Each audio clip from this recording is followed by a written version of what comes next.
it's really very, very unfair na mag-insinuate na tinutulungan ko ang pulis na ito, si Willie Gonzales. Hindi ko siya kilala, hindi ko siya nakasama, hindi kami nagkaabot dito sa Quezon City, at wala namang namagitan para sa kanya.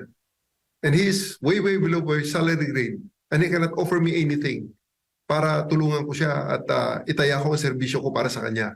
Nagagawa ko ng illegal at napaka-responsabling bagay gaya ng pagkausap sa complainant niya, if ever na may complainant siya, para huwag ituloy ang kaso. That's not true. General, marami pong mga lumabas na mga issue na kesyo parang namagitan yung QCPD daw na hindi ituloy yung pagkakaso. Ano po yung tunay dito, General, sa panig po ninyo? Kasi may mga akusasyon din daw na nag-message daw po kayo na wag nang ituloy yung pagsasampa po ng kaso dito sa abusadong driver po, General. Nakakalungkot, ano? Talagang, it's really, well, ganun talaga, par for the course ang social media talaga sa Pilipinas, no? Ang pwede lang talaga kasing makapagsabi niyan kung totoo yan o hindi ay yung cyclist. Na sa ngayon ay hindi nga siya lumalabas, eh. Di ba? Away sa kalsada yan ng dalawang tao. Okay?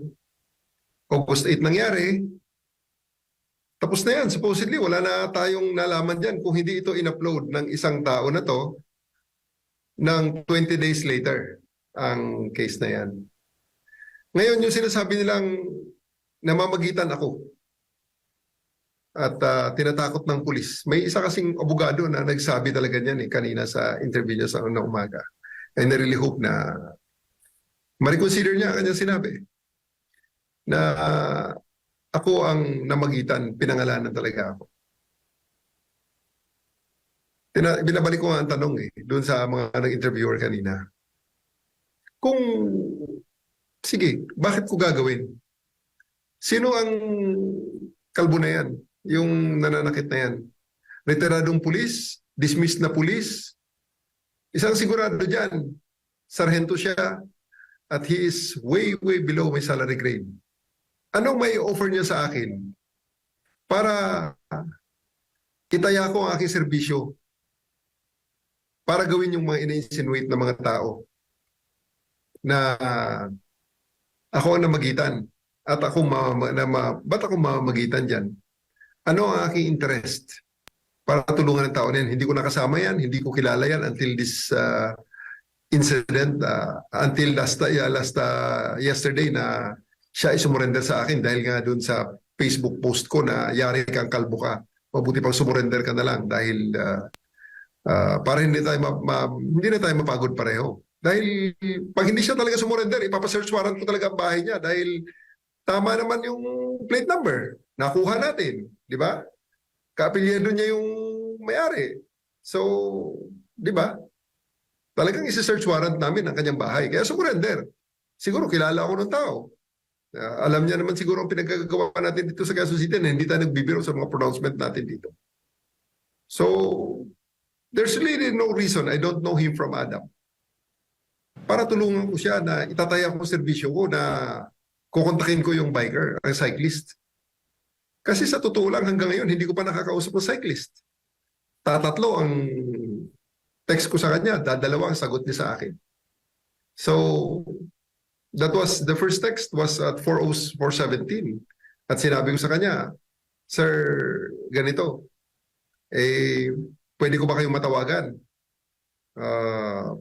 Para malaman ko kung ano nangyari sa inyo dito sa viral video niyo ni Willie Gonzales. Kasi ang kanyang cellphone number ay nandun sa pinirmahan nilang kasunduan. Hindi siya sumagot, alas 4. Sumagot siya alas 9 na, alas 8, alas 9 ng gabi. Sabi niya, pasensya na po kayo, hindi ako nakikipag-usap kahit kanino.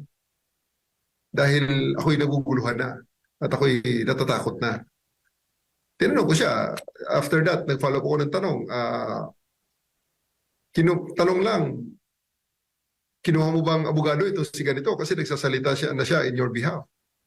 Nasagot niya naman, wala po. Kasi nagkaayos na po kami ni Sir Willie. Sir Willie nga ang tawag niya At ayoko na pong maabala pa at Matagal na po yan. Wala na po sa akin yan. So, yun po ang suma total. Basta ang bottom line dito, it's really very, very unfair na mag-insinuate na tinutulungan ko ang pulis na ito, si Willie Gonzales. Hindi ko siya kilala, hindi ko siya nakasama, hindi kami nagkaabot dito sa Quezon City, at wala namang namagitan para sa kanya.